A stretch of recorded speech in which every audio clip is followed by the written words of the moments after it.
Bien le bonsoir chers amis, ravi de vous retrouver en compagnie ce soir de Monsieur Salih Ali Hikmet. Salih Ali Hikmet est docteur en médecine. Dans une vie antérieure, serions-nous tentés de dire, il est aujourd'hui donc professeur des universités, spécialiste en littérature comparée à l'université de Tlemcen.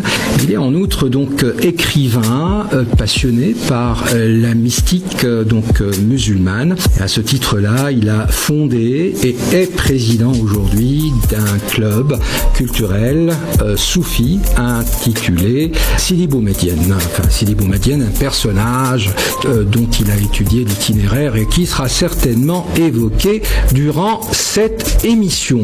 Salih Ali Hikmet est auteur de plusieurs ouvrages dédiés à ce courant spirituel, dont principalement 3 anthologies, l'une dédiée à l'émir Abdelkader, intitulée donc Anthologie de l'émir Abdelkader, le soufi de l'écriture, paru en 2011, si je ne m'abuse. Ensuite, vous pouvez toujours tenter de vous procurer l'anthologie du Diwan de Sidi Boumedienne, nous dit voilà, poète de l'amour absolu, paru en 2014. Et enfin, pour honorer la poésie et pour honorer le courant lyrique, une anthologie des quatrains parue une année plus tard, en l'occurrence en 2015. Beaucoup d'autres publications ont suivi. On aura peut-être le loisir d'en évoquer quelques-unes. Docteur Salih Ali Hikmet, merci infiniment de me recevoir chez vous. D'abord peut-être une question d'ordre personnel. Pourquoi avez-vous opéré ce changement de cap en passant de la science médicale avec sa rigueur, ses outils, à la littérature et plus largement que la littérature, la mystique, qui peut représenter pour un certain nombre d'entre nous une espèce de nébuleuse, une espèce de monde ésotérique indéchiffrable. Merci de m'avoir invité et de me permettre de partager ma passion. Tout d'abord, je salue nos amis auditeurs et auditrices et je me permets de leur souhaiter une très bonne année, donc une année 2021 pleine de joie, de bonheur et de prospérité. Alors en fait, vous l'avez dit, j'ai eu une vie antérieure où j'ai été médecin, où aussi j'ai pratiqué la médecine pendant plusieurs années, et puis à un moment donné de mon parcours, j'ai découvert en fait l'homme dans sa dimension intérieure. Il est vrai que j'avais déjà une vocation littéraire. Il est vrai que j'ai toujours aimé tout ce qui concerne en fait les sciences de l'esprit, mais à un moment donné, en fait, j'ai senti le besoin de m'y consacrer. Alors, pourquoi le soufisme? Parce que en fait, c'est vrai que je suis tombé dedans quand j'étais petit, parce que je viens de Tlemcen. Tlemcen, c'est la ville où est enterré un des grands maîtres du soufisme, qui est Sidi Boumedienne, dont on parlera au cours de l'émission. Et en fait, donc ce bain social et ce bain culturel ont fait que tout naturellement, je me suis intéressé à la mystique musulmane. Alors, si nous allions un peu en amont de l'histoire du soufisme, quelle en est, selon vos recherches, selon ce que vous avez pu donc faire comme étude, quelle en est la genèse dans le Maghreb et plus spécifiquement dans notre pays, l'Algérie? Alors, en fait, quand j'avais fondé le club de culture soufie, dont l'idée était, entre autres, d'organiser des voyages sur les traces de Sidi Boumedienne, tout à fait par hasard, à l'occasion de vacances en Tunisie, j'avais eu la proposition d'y organiser un séjour culturel soufi. Donc, j'ai commencé par un voyage en Tunisie, et c'est là où j'ai découvert que tout a commencé là-bas, en fait. Parce qu'il ne faut pas oublier que le premier grand centre de l'islam culturel au Maghreb, ça a été Kérouan, où a été fondée justement la mosquée de Kérouan, qui n'est pas seulement une mosquée dans le sens, si vous voulez, cultuel du terme, mais comme dans tout le monde musulman, c'était aussi un centre centre d'enseignement rayonnant où on enseignait évidemment la jurisprudence et la jurisprudence malékite si vous voulez plus spécifiquement, mais dans les sciences islamiques il y a toujours eu la dimension soufie. Et là donc il y a eu donc tout un courant qui est né donc à Kérouan et qu'on appelle les ascètes de Kérouan. Il s'agissait en fait de fuqaha, c'est-à-dire de juristes qui, à un moment donné de leur parcours, ont décidé de quitter leurs fonctions et de se consacrer à la retraite spirituelle. Donc c'était les pères du soufisme au Maghreb, et donc je citerai parmi eux Abil Abbas al-Mumsi, Rabi' al-Qattan, Abil Arab Mohammed ibn Tamim ibn Tammam, Abu al-Hassan Ali ibn Mohammed ibn Masrour al-Dabbar, qui s'était enfermé chez lui pendant plusieurs années jusqu'à sa mort survenue en 970 de l'ère commune, et aussi un marabout que nous avons visité en Tunisie, c'est Sidi Mahrez, comme on l'appelle là-bas. Il s'agit de Mahrez ibn Khalaf, qui est mort en 1022. Et donc c'est vrai qu'à l'époque, donc comme on le voit, le soufisme maghrébin, c'était avant tout des choix individuels et c'était des modes de vie. Donc il y a très peu de traces scripturaires, mais il en existe heureusement, ce qui nous permet de nous situer dans l'histoire. Et là donc je vais citer l'ouvrage en particulier de Riyad al-Nufus, ou le Jardin des âmes, de l'auteur Abu Bakr al-Maliki, qui est mort en 1055 de l'ère commune. Donc on peut dire, à la suite de plusieurs chercheurs algériens, que le soufisme s'est développé au Maghreb en commençant par la Tunisie, dans des régions chrétiennes tardivement islamisées, donc là je cite, comme Monastir, marquées par des traditions chrétiennes d'origine latine, byzantine ou autochtone. Donc l'urbanisation a aussi joué un rôle dans la genèse du soufisme maghrébin. Alors bien entendu, ça commence par la Tunisie, mais ça va très vite s'étendre au Maghreb central, donc c'est-à-dire l'Algérie, et puis le Maghreb extrême, c'est-à-dire le Maroc actuellement. Et là donc il y a un nom très important pour le soufisme algérien que je pense il serait intéressant de le retenir, c'est Abu Fadl ibn al-Nahwi, donc très grand soufi algérien qui était bougiote puisque son nom est lié à la Qal'a des Bani Ahmed. Et donc Ibn Nahwi extrêmement important puisque là on parle de l'Algérie, parce que c'est lui qui va en fait vulgariser quelque part un ouvrage fondamental du soufisme, parce que il y a aussi le soufisme évidemment moyen-oriental et oriental, il va vulgariser le livre de Al-Ghazali, Al-Ghazal des latins, qui justement est très très important. Cet ouvrage, c'est en quelque sorte la théorisation du soufisme, et c'est là donc c'est pour ça que l'Algérie elle est au cœur du soufisme, parce que Ibn al-Nahwi pour le Maghreb, c'est lui qui va opérer une transition entre un soufisme individuel qui était un mode de vie où il n'y avait pas nécessairement de la théorie, vers un soufisme qui va devenir un discours, dirais-je, non, je dirais pas idéologique, mais un discours plutôt scientifique, dans le sens du savoir. Et donc c'est là où il faut vraiment retenir ce nom pour l'Algérie, du soufisme algérien, de Ibn al-Nahwi. Alors cette imprégnation par le courant soufi nous parvient de l'Orient, de la Tunisie, de Carthage, comme vous l'avez bien expliqué, mais elle nous vient également de l'Occident grâce à un Andalou, et nous y voilà, Sidi Boumedienne. Qu'est-ce que vous pouvez nous dire de l'apport de Sidi Boumedienne à la tradition soufie algérienne et maghrébine?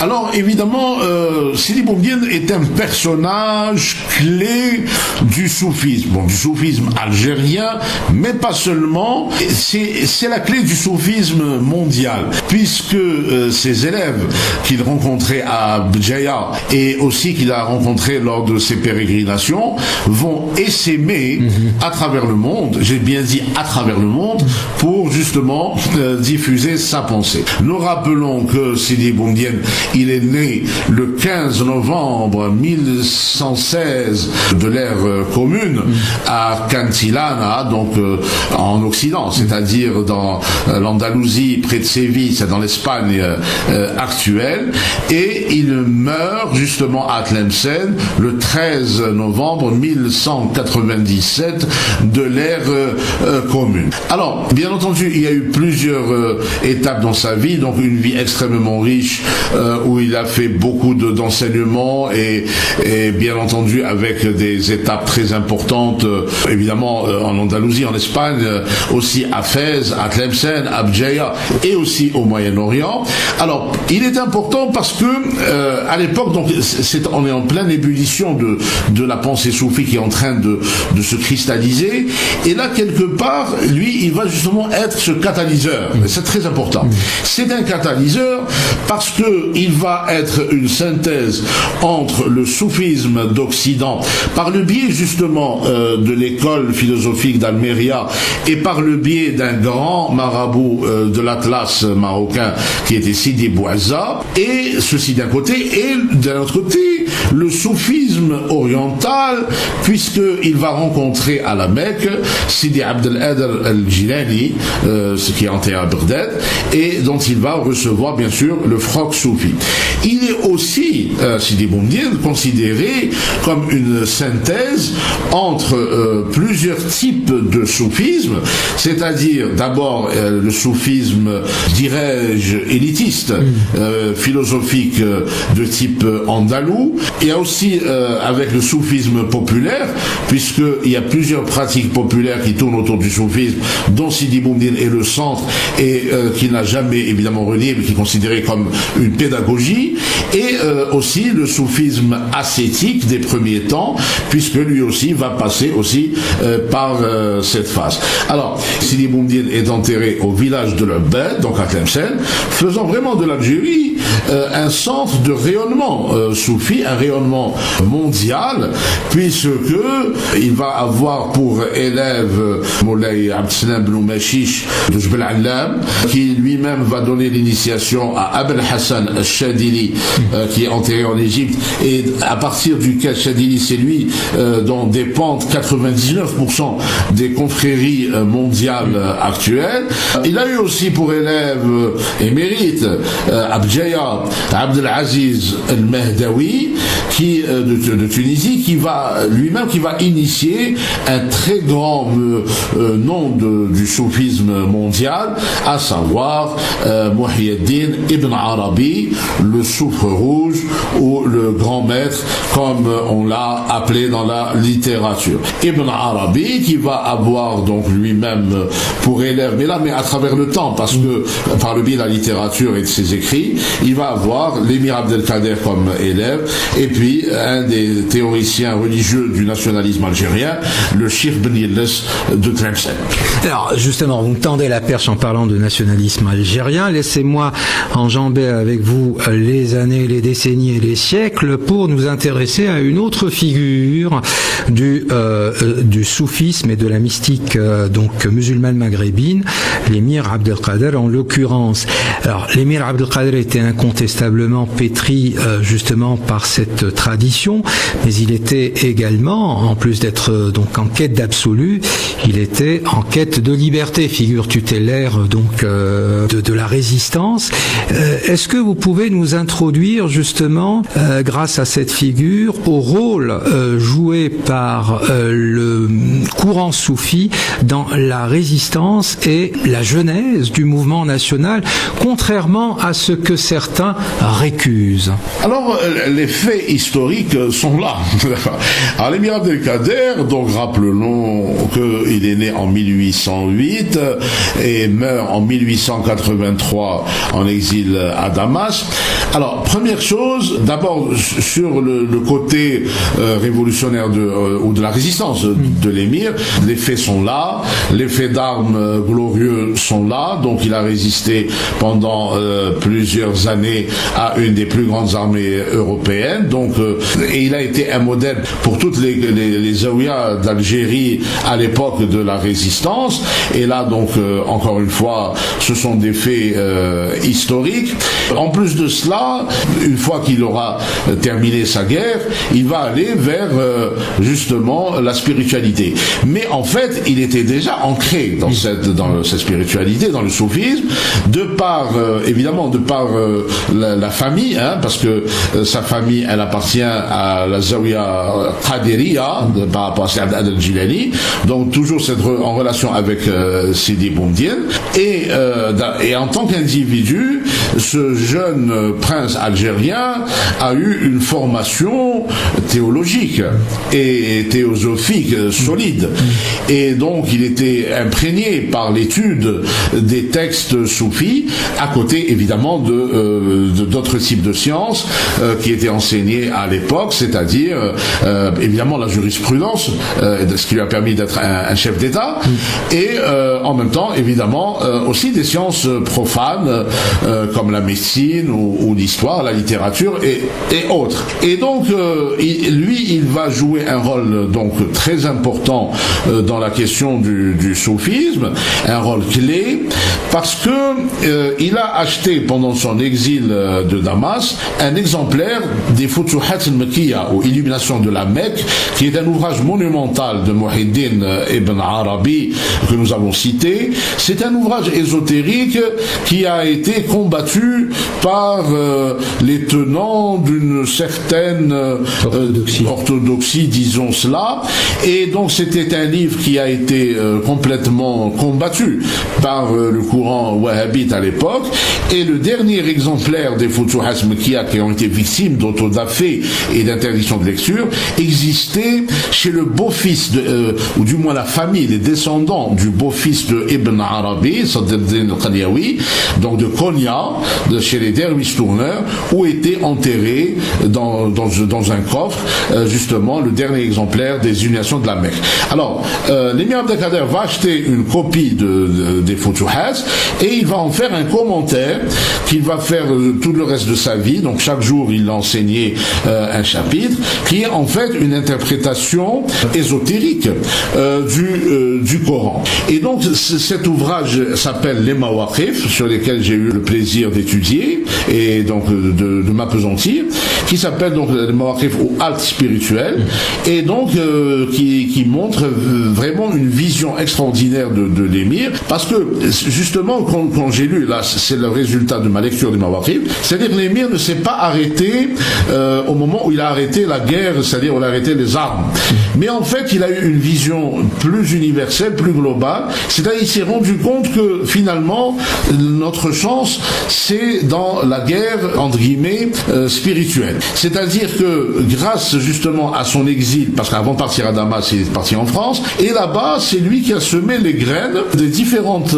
écoles soufis qui existent actuellement en France et qui ont permis à plusieurs occidentaux dont l'école guénonienne de se convertir à l'islam. Donc en fait parce que la guerre n'est pas une finalité en elle-même chez les musulmans ou les chefs de l'islam, mais en fait ce qui compte c'est non pas de vaincre par les armes, mais de convertir ou de convaincre par le dialogue des âmes. Alors pour revenir justement à la résistance, c'est que le combat de l'émir Abdelkader, lui en tant que personne physique, ça a duré quelques années, mais en fait sa pensée, que lui-même a hérité bien sûr d'une pensée antérieure, va féconder toute la résistance algérienne évidemment du 19e siècle, mais ça on le sait chez les historiens, mais ce qu'on sait moins peut-être, c'est que les Zawiyas d'Algérie vont rester présentes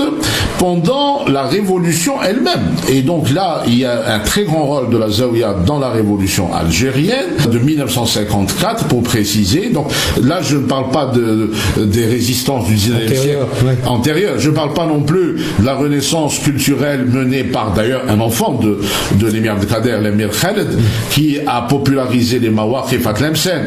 Mawaqif qui ont été enseignés au début du XXe siècle par le vénérable Cheikh Ben Yelles à la grande mosquée de Tlemcen, et à partir de laquelle il a imaginé la hijra, c'est-à-dire lui-même a refait l'exil de Damas, et d'ailleurs ses enfants, les enfants de Ben Yelles, ont été les fondateurs du FLN à Damas. C'était eux les commissaires religieux avec Abdelhamid Mehri. Et tous les chefs de la révolution d'ailleurs sont nés de la matrice idéologique des Zawiya, et en particulier de la Zawiya Rahmaniya, si nous voyons les chefs révolutionnaires de l'Est, et la révolution d'Al-Qawiya pour la révolution de l'Ouest. Ça c'est en ce qui concerne les chefs. Mais bien sûr il y a les militants, et d'ailleurs là nous avons fait une recherche au niveau des différentes directions des Moudjahidines de l'Algérie.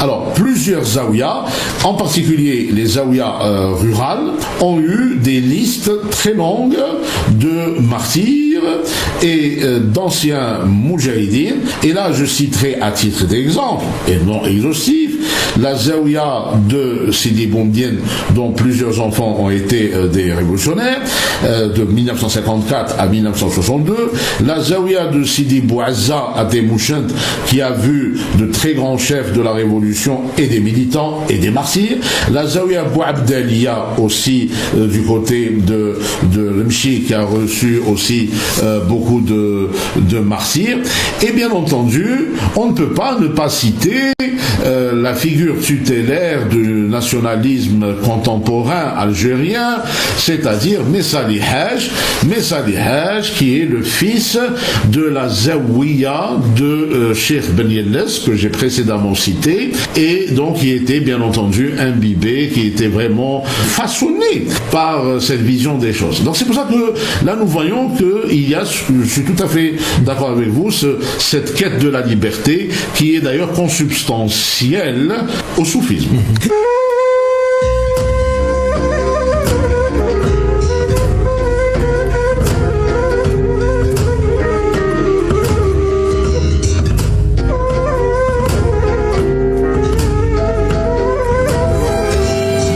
بسم الله نبتدي وصلي على الهادي مولاي محمدي جد مولاي عبد السلام والزهرة مولاتي وأولادها ساداتي الشرفة عداتي مولاي عبد السلام مولاي عبد السلام يا الله بنا نزور زور جبل العالم الشيخ الرباني قط مولاي عبد السلام قط مولاي عبد السلام تربى بالإشارات المدينة بالذات الإمام الزيات شيخ مولاي عبد السلام أنواره بادية وأسرار ربانية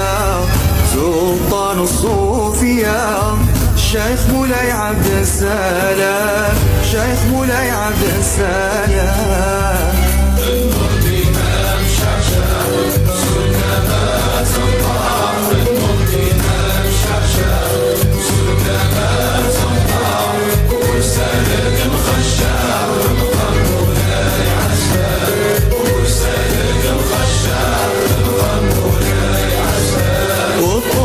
مجموعين على الكتاب المبين والطلبة مجموعين على الكتاب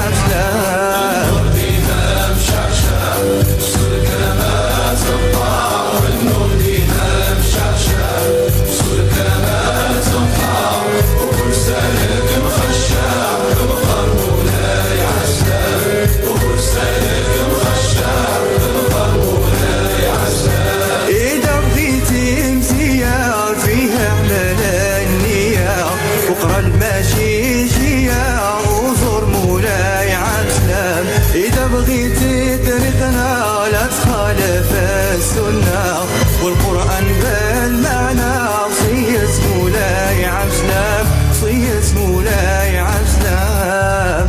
Terre de culture, tous les mardis, de 21h à 22h sur Alger Chaîne 3.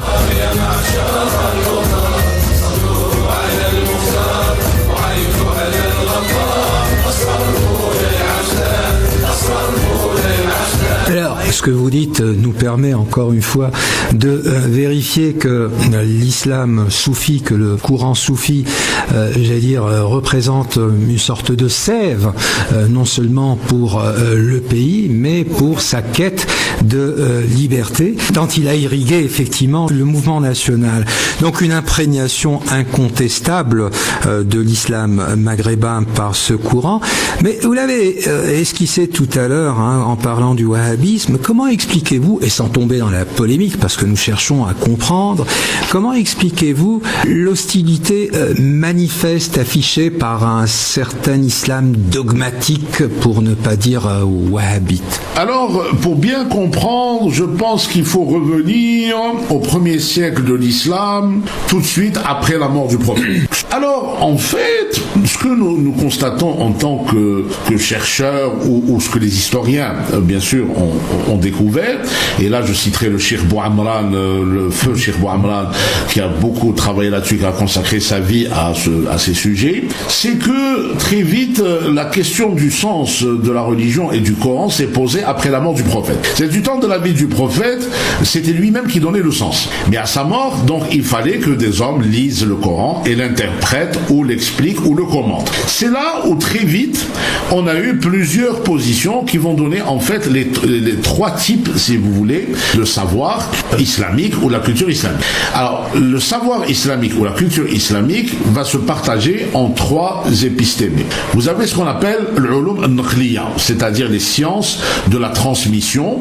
Donc, ce sont en fait les gens qui pensent que le sens est figé et qu'il suffit de répéter les anciens textes à l'infini pour que les choses soient claires. Donc, c'est une position qui a permis d'ailleurs de sauver quelque part l'identité de l'islam, mais qui a eu évidemment ses revers. Et donc ces gens-là, donc c'est parmi eux que se recrutent donc ce qu'on appelle les fuqaha, les jurisconsultes, et donc c'est eux qui sont quelque part la matrice de toutes les positions dogmatiques qui peuvent aller jusqu'à l'extrême parfois. Maintenant, à côté de ça, parallèlement, il y a eu aussi les mu'tazilites qui eux ont parlé du rôle de la raison, parce que les musulmans, ils vont contacter des Grecs et d'autres peuples, surtout les Grecs, qui eux ont inventé le paradigme de la raison, et donc là ils vont se dire il faut développer ce genre d'approche. Mais très vite, évidemment, ces gens de la raison, les mu'tazilites, se sont heurtés de front avec les tenants de ce que vous appelez l'orthodoxie, c'est-à-dire de ceux qui pensent qu'il n'y a rien à inventer ou à découvrir dans l'islam. C'est-à-dire que le sens il est là.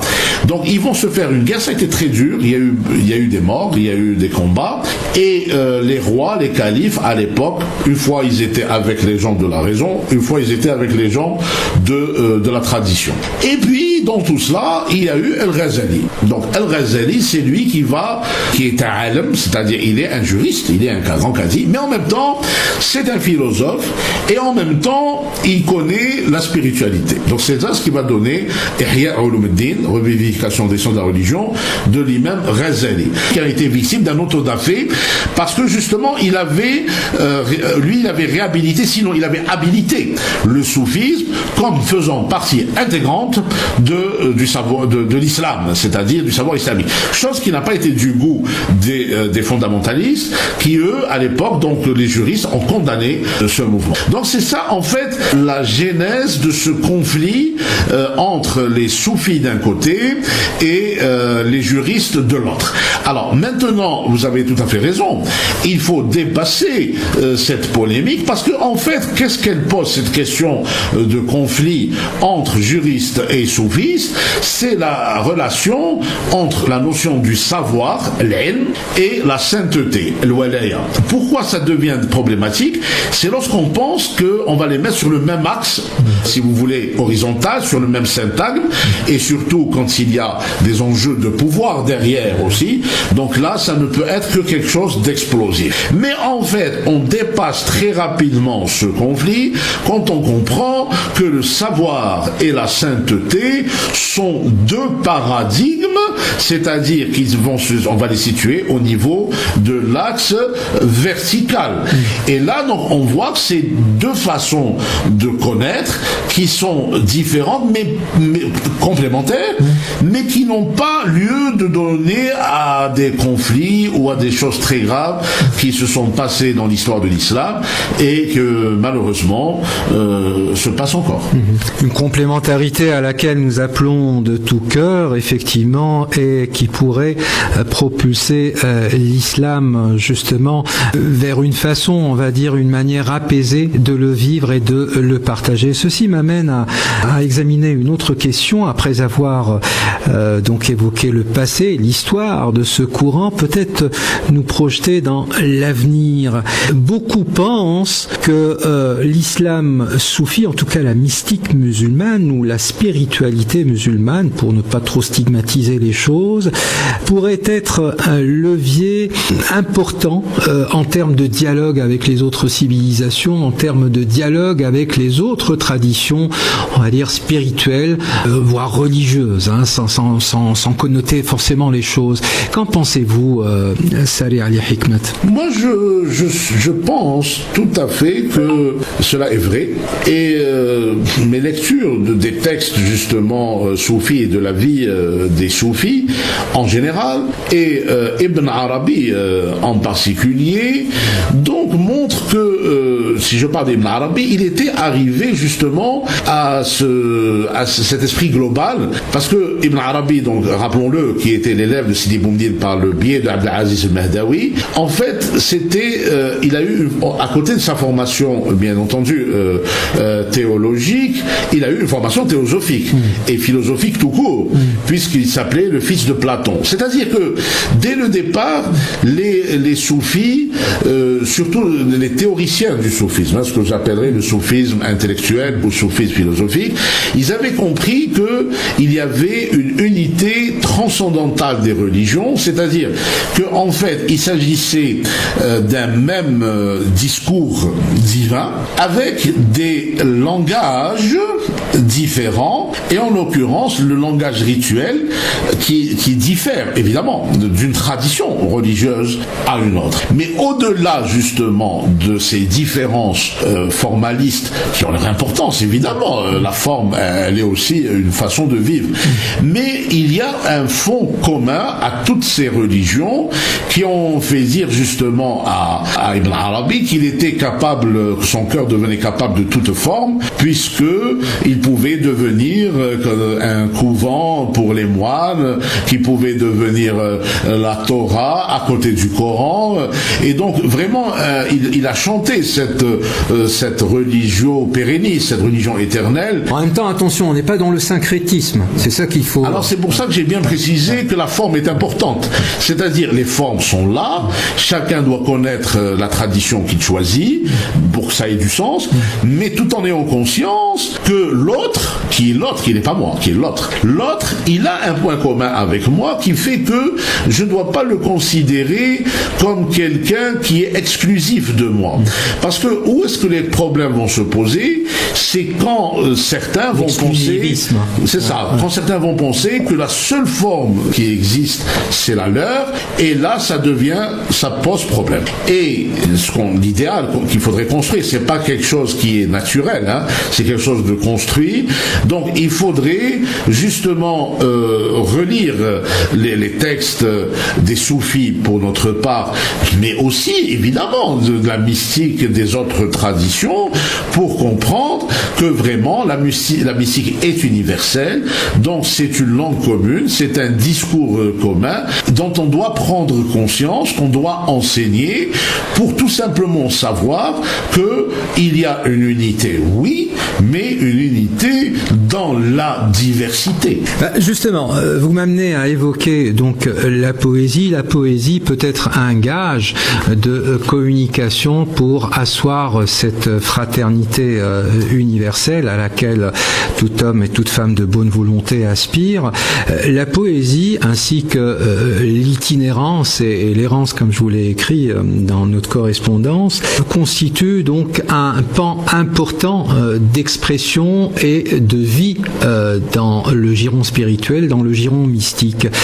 Qu'est-ce que vous pouvez nous en dire, Sari Ali Hikmet? Alors, j'aime bien avoir des repères historiques. Donc, quand on étudie l'histoire du soufisme, on se rendra compte que tous les grands maîtres soufis, à quelques exceptions près évidemment, mais tous ont laissé des diwan, c'est-à-dire des ontologies. Donc, on a parlé ici des Bondiel, il nous a laissé un très beau diwan que j'ai eu le plaisir de traduire en français.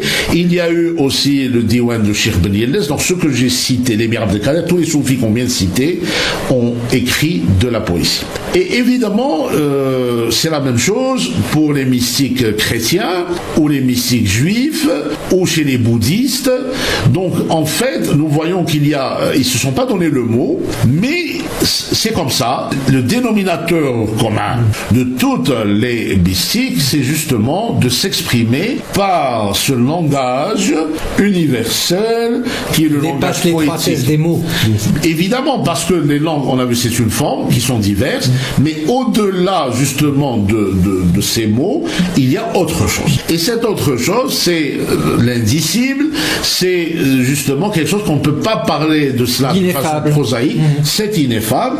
Et donc là, donc c'est pour ça que je disais que la poésie est très importante. Et d'ailleurs, je me souviens de mon ami Abdelwahab Dab, que Dieu ait son âme, qui est un grand chercheur tunisien en soufisme, qui me disait que Sidi Boumedienne a remplacé le cri par le poème. Parce que les mystiques disaient que la seule façon pour nous de nous exprimer, de dire cet indicible, c'est le cri. Mais en fait, le miracle de la poésie boumedienne, ça a été de traduire ce cri par un langage articulé, qui est celui de la poésie, qui est celui de la métaphore finalement. Parce que la poésie, elle a des instruments.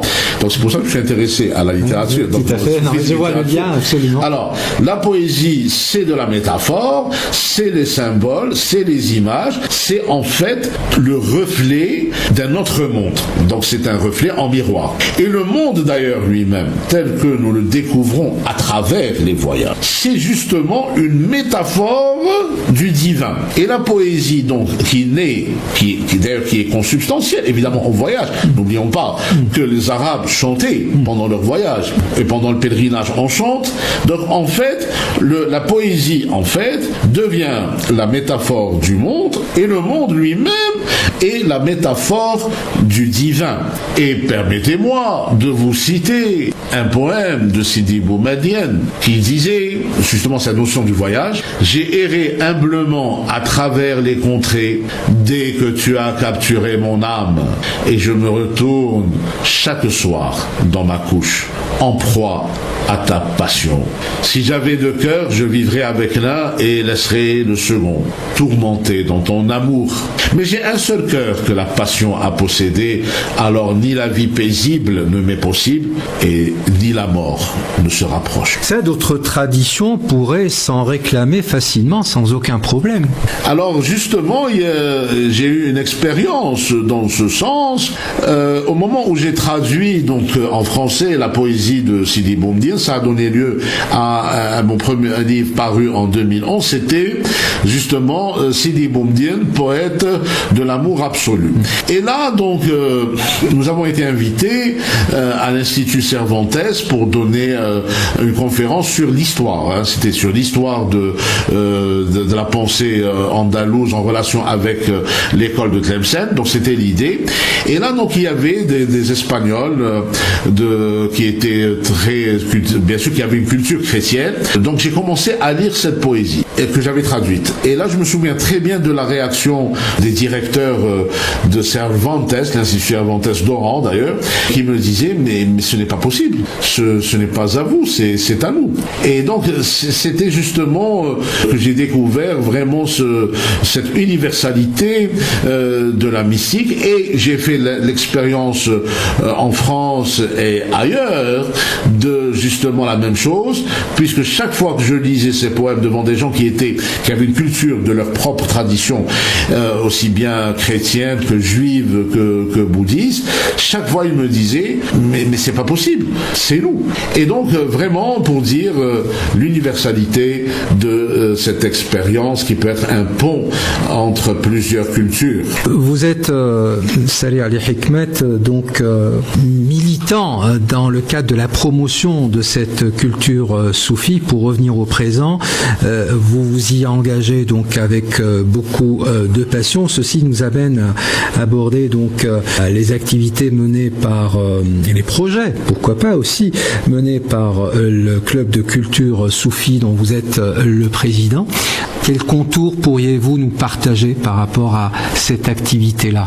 Alors, effectivement, j'ai fondé le club de culture soufie. Et j'insiste sur ce terme, culture soufie, parce que je m'étais rendu compte, à la suite de mes expériences, dans différents mouvements soufis algériens, qui soient de maraboutique ou associatifs, comme l'Association nationale des Zaouïas d'Algérie ou l'Union nationale des Zaouïas d'Algérie, qu'en fait, les gens étaient bloqués par un certain dogmatisme qui faisait qu'ils considéraient que le soufisme était uniquement une pratique religieuse qui était fermée à celui qui ne serait pas initié. Or, très vite, quand j'ai commencé à lire et relire évidemment les textes soufis, je me suis rendu compte que on pouvait très bien apprécier un poème de Sidi Boumedienne qui nous parle sans être à titre profane, voilà exactement, à titre profane. Et c'est pour ça que je me suis dit, pourquoi en Algérie ne pas créer un mouvement qui va prôner justement la culture soufie, qui va la travailler, essayer de la diffuser. Et ça a été d'ailleurs le programme, c'est toujours le programme du club qui a été créé dans ce sens, club de culture soufie, à la suite de Tlemcen Capitale Culture Islamique dans laquelle j'avais participé. Et donc le club de culture soufie porte le nom de Sidi Boumedienne parce que il est considéré dans le monde entier, et je m'en suis rendu compte à travers mes recherches, il est considéré comme un référent très important pour cette philosophie ou pour cette culture. Et donc en fait nous nous proposons de vulgariser la culture soufie, alors de plusieurs manières. D'abord on essaye d'organiser des colloques, aussi des conférences sur différents thèmes. En particulier, en parlant de l'Algérie, on a fait des rencontres sur Sidi Abdelrahman Saalibi à Alger.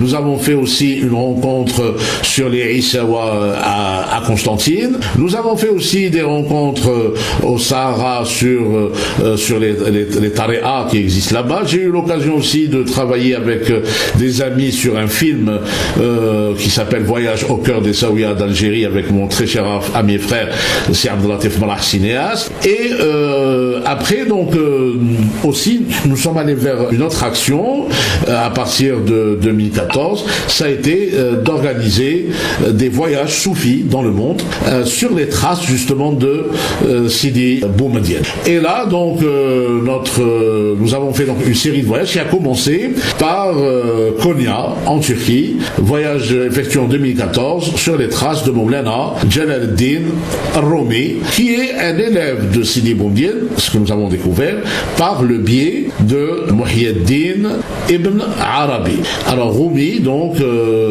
auquel j'ai consacré un ouvrage nommé Rumi, poète de l'amour universel. Alors j'ai écrit un récit de ce voyage à Konya. 1001 jours à Konya. 1001 jours de Konya qui vient de paraître. Oui. Et donc c'est là où nous essayons donc de construire quelque chose avec un ensemble d'amis. Et là, bien entendu, c'est pas évident parce que justement, le paradigme, pour revenir à la question du paradigme, les gens connaissent le soufisme en Algérie comme une pratique religieuse musulmane, évidemment, dans un cadre traditionnel, ce qu'il est, évidemment, c'est tout à fait logique, dans les Aouïas, mais ce n'est pas que cela. Et donc là, nous avons essayé de promouvoir un nouveau paradigme, qui est d'ailleurs, je disais, celui de la culture soufie. Alors, a priori, vous avez quand même pas mal d'années pour prendre suffisamment de recul par rapport à ces activités menées dans le cadre de ce club soufi. Quelle réception vous a été réservée donc par le public algérien, par le pays, par les différentes strates culturelles concernant justement ce désir de promouvoir le soufisme en termes de culture?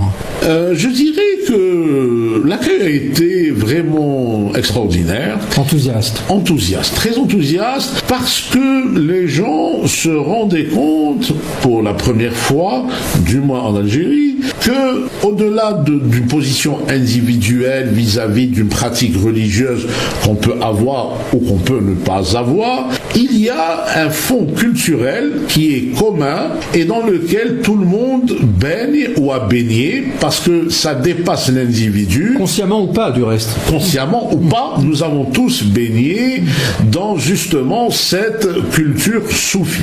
Alors, c'est pour cela que les gens ont été très contents, parce que ça leur a permis en fait de revenir à une certaine innocence, à une certaine enfance, parce que, encore une fois, on serait très étonné en découvrant à quel point la culture soufie façonne nos sociétés et à combien cette culture est présente dans l'éducation des enfants d'une façon, encore une fois, tout cela d'une façon consciente ou inconsciente. Nous essayons d'aller vers justement une conscience. On essaie de faire prendre conscience aux gens de cela, très gentiment évidemment, et leur proposer de revivre ou de vivre quelques instants bénis, quelques instants de bonheur, justement en se replongeant dans la culture soufie de leur enfance, qui n'est pas seulement une pratique, encore une fois, n'est pas uniquement pratique religieuse,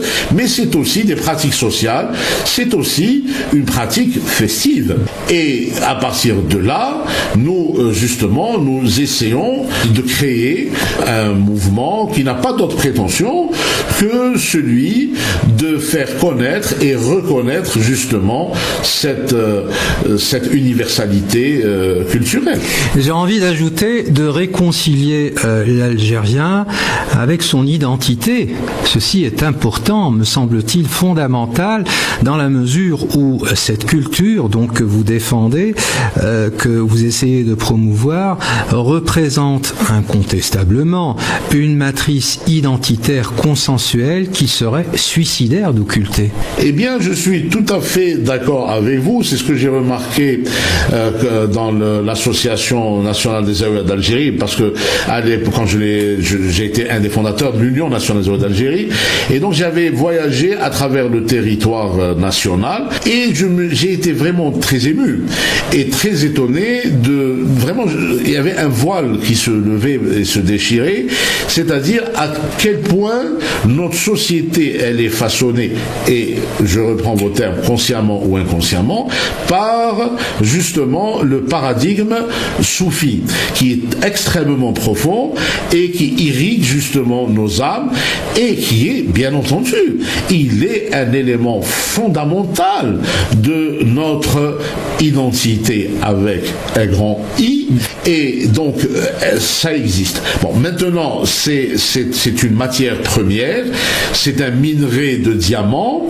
mais évidemment, il y a tout un travail à faire sur ce minerai. Appel aux orfèvres pour venir ciseler justement ce très beau matériau qui représente donc notre humus, donc auquel on devrait se référer. Docteur Salih Ali Hikmet, je vous remercie infiniment infiniment pour cet édifiant et enrichissant entretien que vous m'avez accordé. J'espère vous revoir à la faveur d'autres occasions, peut-être à la faveur d'autres publications éditoriales, parce que vous êtes très à cheval donc dans ce secteur et je vous en félicite. Alors, je voulais vous remercier de m'avoir donné l'occasion d'exprimer ma joie d'être justement dans cette culture et ce partage, parce que nous on pense, enfin les soufis nous disent et nous enseignent que le partage, loin de nous appauvrir, au contraire nous enrichit. Donc merci de m'avoir donné l'occasion de ce partage. J'invite donc les auditeurs à découvrir notre voyage initiateur et initiatique de 1001 jours de Konya, donc dont le récit est actuellement disponible dans les bonnes librairies. Et merci encore une fois pour cette invitation. Et je salue tous les auditeurs et auditrices en leur souhaitant une excellente année 2021 pleine de joie et de bonheur. Merci infiniment, docteur Saleh Ali Hikmet, chers amis auditeurs. La mystique était à l'honneur ce soir dans Terre de Culture. Et comment ne pas aborder la mystique lorsque l'émission s'appelle Terre de Culture, humus culturel. Donc merci encore une fois à Saleh Ali Hikmet de m'avoir accordé cet entretien. Je vous retrouve bien évidemment la semaine prochaine, mardi soir, donc en l'occurrence à partir de 21h en compagnie d'un autre invité, un autre univers à découvrir. Un grand merci à Jawida Zekad qui réalise fidèlement cette émission. Allez, à très bientôt.